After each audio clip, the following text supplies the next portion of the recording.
Alright guys, আমি আপনাদের মাঝে দারুণ একটা ভিডিও নিয়ে হাজির হয়েছি মাস্টার আরবিডি চ্যানেল থেকে। তো গাইস, আজকে আপনারা আমি দেখিয়ে দেবো যে কীভাবে আপনারা ফটো এডিটিং করবেন। দেখেন যে আপনারা দেখা যাচ্ছে অনেক সময় ফটো তোলেন, ফটোর ব্যাকগ্রাউন্ডে দেখা যাচ্ছে অনেক ধরনের চিহ্ন থাকে। তো আপনারা সেই চিহ্নগুলো কীভাবে রিমুভ করবেন তো বিস্তারিত এই ভিডিওতে পেয়ে যাবেন।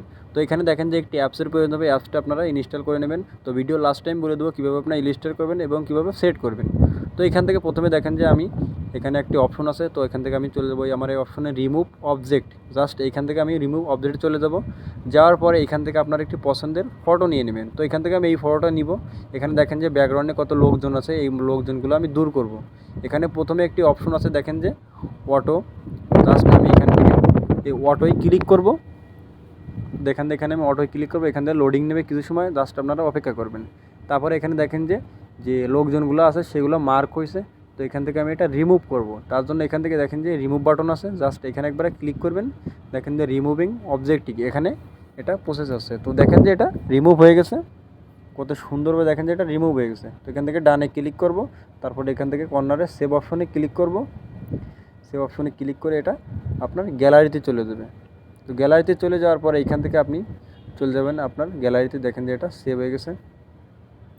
তো এখন থেকে এবার আমি আরেকটি ফটো করে দেখাচ্ছি। দেখেন যে আমার একটা ফটো আমি রিমুভ করে দেখাচ্ছি। দেখেন, তো এখান থেকে মনে করেন যে আমি আর একটি ফটো নিয়ে নেব। তো এখান থেকে আমি এই আমার ফটোটি নিয়ে নেব। তো এখান থেকে আমার ফটোটি ক্লিক করলাম। দেখেন যে এখানে লোডিং আসছে, জাস্ট এখানে আমরা কিছু সময় অপেক্ষা করবেন। অপেক্ষা করলে দেখতে পারবেন যে আপনাদের ফটো এখানে চলে আসবে।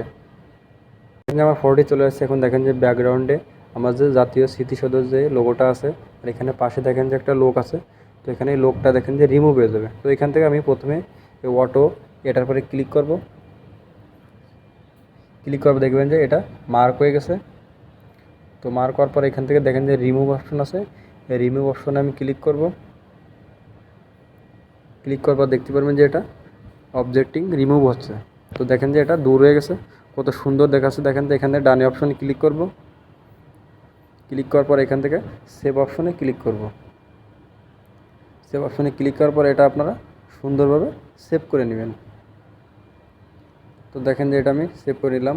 এবার আমরা দেখাবো আমরা কীভাবে এটা প্লে স্টোরে ডাউনলোড করব এবং কীভাবে এটা সেট করব। এখান থেকে আপনাদের আমি বলে দেবো, লাস্টে বলে দেবো। এখান থেকে আমি অ্যাপসটি ডাউনলোড করব। এখান থেকে আপনারা লিখবেন যে স্ন্যাপ এডিট। তো জাস্ট এখান থেকে আপনারা স্ন্যাপ এডিট লিখে সার্চ করবেন, দেখতে পারবেন যে আপনাদের এই অ্যাপসটি চলে আসবে। তো দেখেন যে এখানে লিখুন স্ন্যাপ এডিট। তো দেখেন যে অ্যাপটি চলে আসছে। এখান থেকে আপনারা জাস্ট ওপেন করে নেবেন। তো আমার ইনস্টল করা আছে, আপনারা ইনস্টল করে নেবেন। তো এখানে আমি ওপেনে ক্লিক করব।